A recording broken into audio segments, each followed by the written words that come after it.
They called him Machine Gun Jack. He was one of the most photographed gangsters of the Prohibition era. A former boxer, pro-level golfer, jazz-age dancer, and Al Capone's top triggerman. He was also the man suspected of masterminding the infamous St. Valentine's Day Massacre. From a North Side cabaret to the bloodstained walls of a garage on Clark Street, McGurn's name was whispered and feared throughout Chicago's underworld. Welcome back to James on the Mob. I'm James Jenkins, host and narrator. In this episode, we turn our attention to one of the most infamous hitmen in outfit history, Vincenzo Demora, alias Jack McGurn.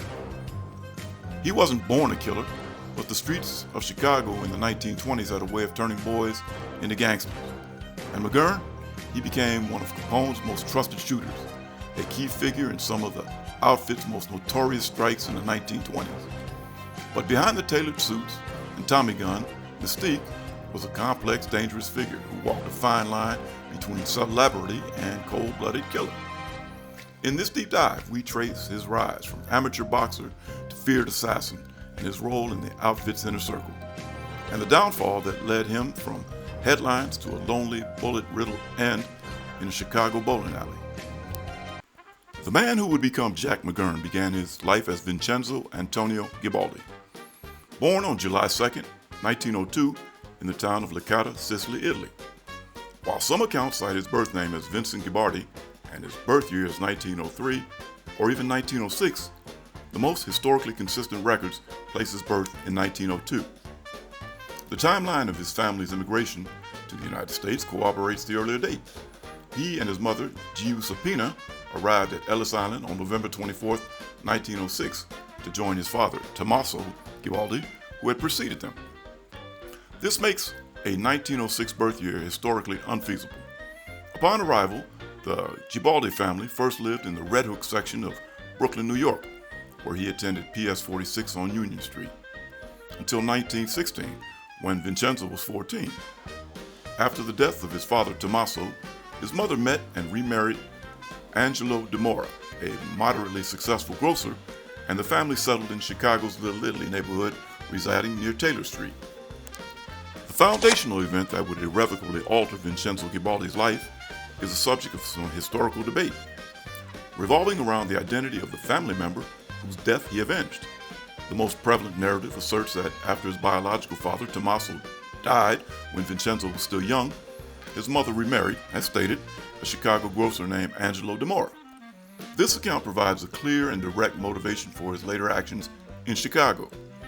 A less plausible narrative suggests that his biological father, Tommaso, was killed in Brooklyn by a rival Irish gang, the White Hand, who mistook him for a member of another faction. The existence of these two conflicting narratives is telling, as the more detailed stepfather story provides a more concrete link to the Chicago gangland landscape he would later dominate.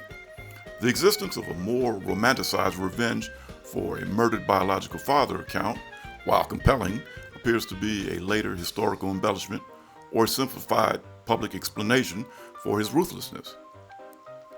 James on the Mob will proceed with the more substantiated narrative of the murder of Angelo Demora as the central catalyst. Vincenzo Gibaldi's professional life prior to his notorious criminal career was marked by two distinct endeavors: boxing and later golf. When he moved to Chicago at age 14, he took up boxing as a teenager. To gain advantage in the Irish-dominated sport, he adopted the alias, Battling Jack McGurn, believing that boxers with Irish names secured better bookings. One source indicates that this name change was also a calculated effort not to attract attention from police. His neighbors noticed that even before his major criminal acts, McGurn always seemed to have a significant amount of money, suggesting a more gradual immersion into illegal activities beyond the ring. His boxing career was modest, with a reported amateur welterweight record of 2 wins, 1 loss, and 2 draws. The trajectory of Vincenzo, or now Vincenzo Demora's life, from aspiring boxer to ruthless gangster, was set in motion by a deeply personal tragedy.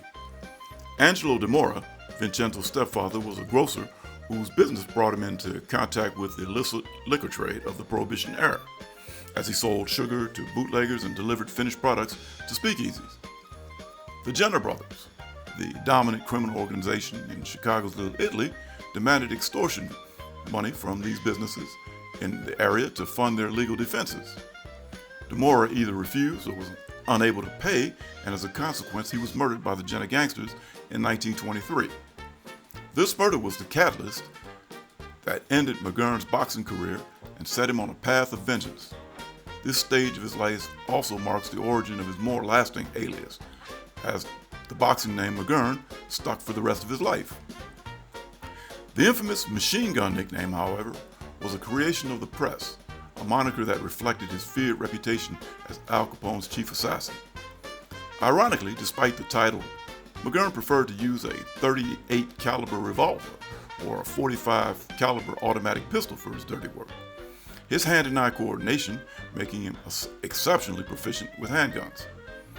This professional killer with a cherubic face and quick wit was a contradictory and deeply complex figure who became one of the most notorious gangsters of the Prohibition era. Driven by the need to avenge the death of his stepfather, the man who had helped raise him, McGurn embarked on a methodical and brutal campaign of retaliation. Over an intense 8-day period, in February 1926, he hunted down and killed the 3 men he held responsible for DeMora's murder. This display of ruthless efficiency and a clear vengeful purpose caught the attention of Al Capone's Chicago outfit. McGurn's transition from a victimized youth to a formidable hitman was now complete. He was immediately enlisted into the Capone organization as a bodyguard and enforcer, a direct consequence of his violent actions and reputation. McGurn's swift and brutal vengeance earned him an invitation to join Al Capone's criminal organization, the Chicago outfit, by April 1926. He quickly distinguished himself as one of the gang's most prolific and successful hitmen, known for his precise and well-planned hits. His physical appearance, a baby face, and easygoing manner made him an unusual and disarming figure in the underworld, and he was treated like an honorary Capone brother by Al and his family. While the exact moment of his first meeting with Al Capone is not documented, the evidence strongly suggests that it was a professional association born of necessity and reputation. One theory posits that Capone, a known boxing fan, may have watched one of McGurn's fights and sought him out afterward. However, the more substantiated narrative is that McGurn's methodical vengeance spree, which had eliminated a rival threat, was the single act that brought him to Capone's attention. In a world where ruthless efficiency was the most valuable currency, McGurn had proven his worth without the need for an intermediary or a formal introduction. Once inducted into the outfit, McGurn's rise was meteoric. He immediately took on a leadership role heading Capone's enforcement group during the exceptionally violent beer wars of the 1920s. His value to the organization was immediately demonstrated on the evening of April 27, 1926, when he was with Al Capone during a shooting that targeted rival West Side O'Donnell gangsters William Klondike O'Donnell, Miles O'Donnell, James J. Doherty, Thomas Red Duffy, and mistakenly Cook County Assistant State's Attorney William H. Muswingen, who unfortunately was hanging out with the O'Donnells, who were what was later claimed as his boyhood pals. This operation, which resulted in the drive-by machine gun deaths of Duffy and Doherty and the accidental death of Muswingen, is the first documented event that places McGurn and Capone together in a criminal capacity. This event, which occurred less than 3 months after McGurn's vengeance spree, speaks volumes about the extraordinary level of trust Capone placed in his new recruit.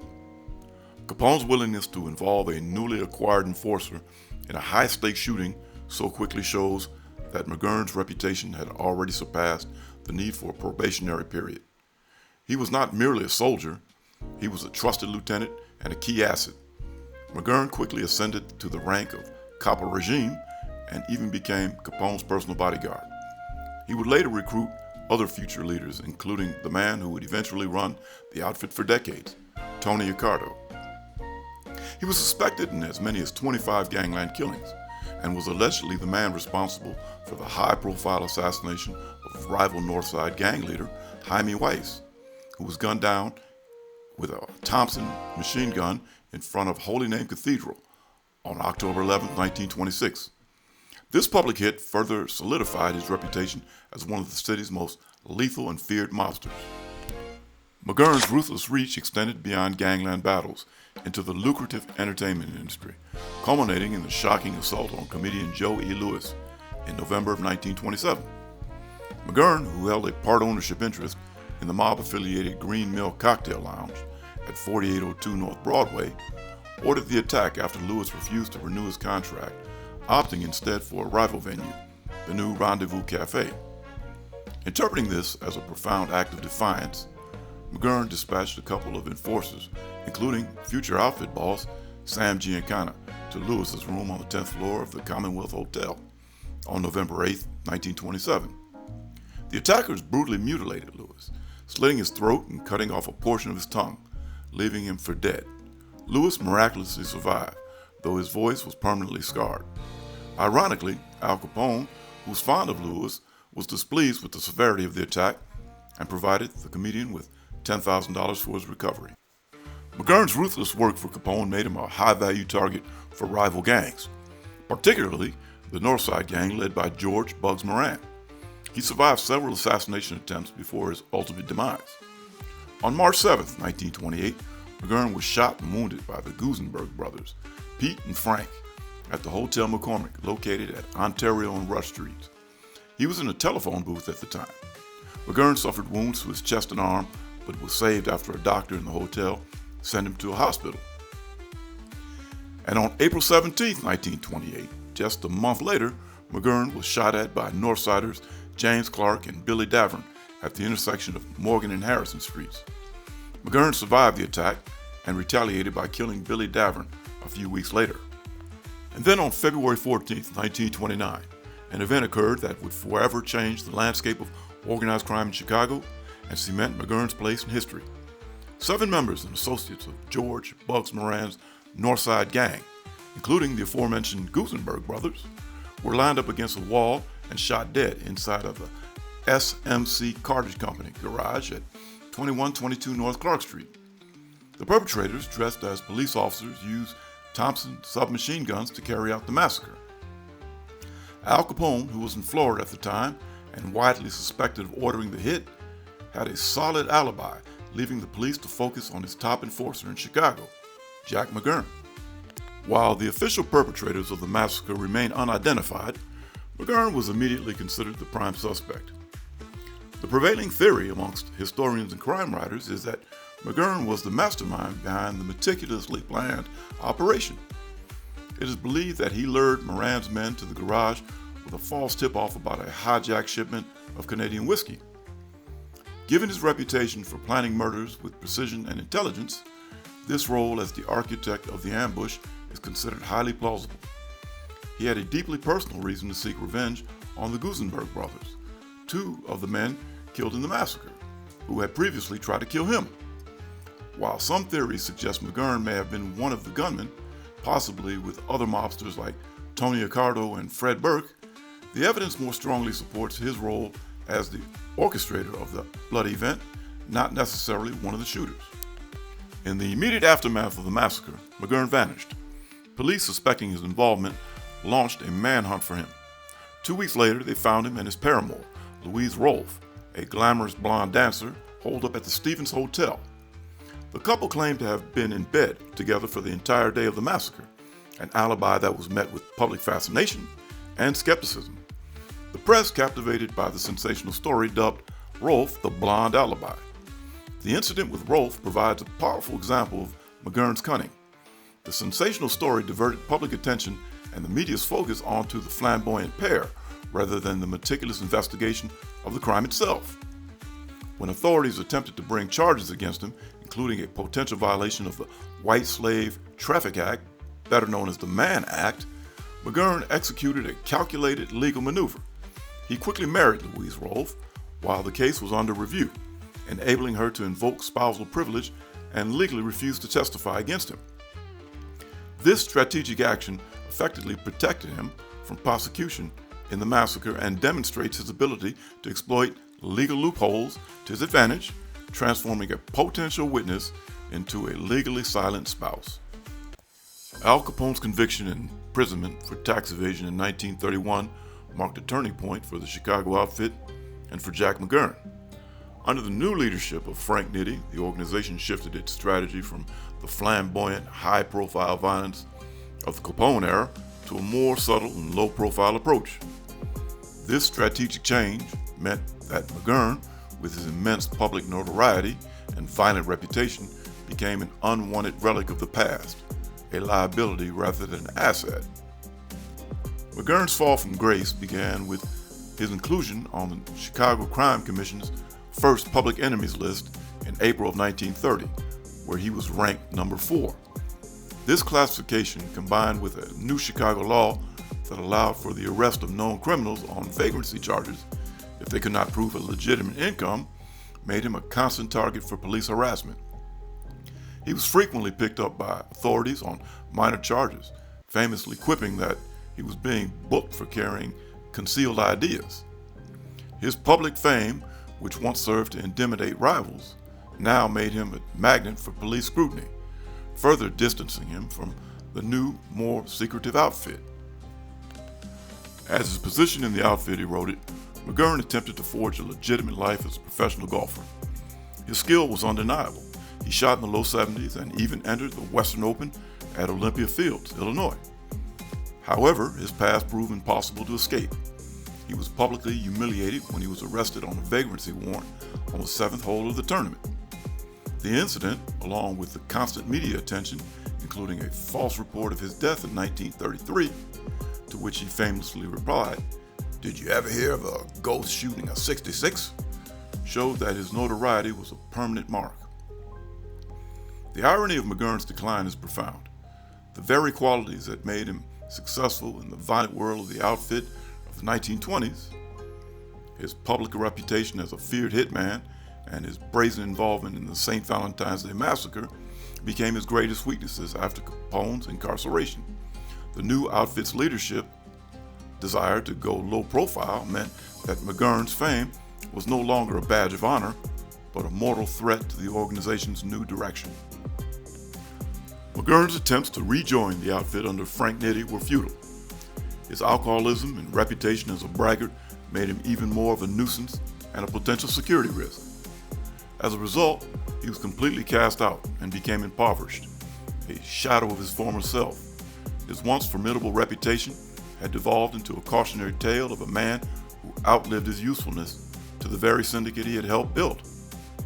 When he threatened to expose Nitti with the inside knowledge he possessed, he effectively made himself a marked man. The final act of McGurn's life was as violent and symbolic as his rise. On February 15, 1936, the day after the 7th anniversary of the St. Valentine's Day Massacre, he was assassinated. He was bowling at the Avenue Recreation Bowling Alley at 805 North Milwaukee Avenue in Chicago when 3 gunmen approached and shot him at close range. The timing of the killing, on the day that marked 7 years since the massacre, suggests a deliberate act, a powerful bookend to his life of violence. And in a final act of taunting irony, McGurn's assassin left a Valentine card with a prophetic poem near his body. The card read, "You've lost your job. You've lost your dough, your jewels, your cars, and handsome houses. But things could be worse, you know. At least you haven't lost your trousers. Now, if that ain't cold." This macabre gesture was a final public mockery of his downfall, highlighting his financial ruin and loss of status while simultaneously celebrating his death. So goes the story of Machine Gun Jack McGurn. The final irony of his life is that he was not killed by a rival gang from the past, but was likely eliminated by the very organization he had built his reputation serving, a consequence of the knowledge and the public profile he once leveraged for power. His life is a cautionary tale demonstrating that in the world of organized crime, loyalty is conditional, and the pursuit of power often leads to a lonely and violent end. And in the comments below, let me know what you think of the life of Jack McGurn. I'm James Jenkins. If you've enjoyed this episode, hey, you know what to do. Hit that like button, subscribe, share, and stay tuned for more James on the Mob. And remember, life is short, so don't whack it off. See yous.